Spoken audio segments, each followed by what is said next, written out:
இப்போ நம்ம பிசிபிலேபாத் செய்யலாமா? உங்களுக்கு விருப்பமான காய்கறி சேர்க்கலாம். இதுக்கு அரிசி 2 டம்ளருக்கு 1/4 டம்ளர் துவரம்பருப்பு ஊற வச்சிருக்கேன். கொஞ்சமா புளி ஊற வச்சுக்கோங்க. தாளிப்புக்கு வெங்காயம், தக்காளி, கறிவேப்பிலை, அப்புறம் காஞ்ச மிளகா. எண்ணெய் காஞ்சதும் கடுகு போட்டு நம்ம தாளிக்க வச்சிருந்ததை போடுங்க. வெங்காயம் கண்ணாடி மாதிரி ஆனதும் காய்கறிலாம் போட்டு நல்லா வதக்கிக்கோங்க.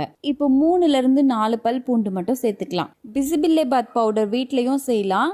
ரெடிமேட் பவுடர் கடையில் இருக்கு, அது 2 ஸ்பூன் யூஸ் பண்ணிக்கலாம்.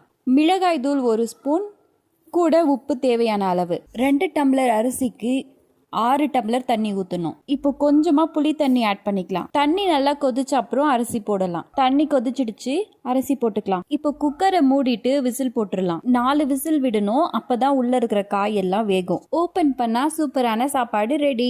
ஃபர்ஸ்ட் டைம் வீடியோ எடுக்கும்போது நான் அவுட்புட்டை வீடியோ எடுக்கல, அவசரத்துல போட்டு சாப்பிட்டேன். இது செகண்ட் டைம் வீடியோ எடுக்கும்போது அவுட்புட்டை ஷூட் பண்ணிருக்கேன். கண்டிப்பா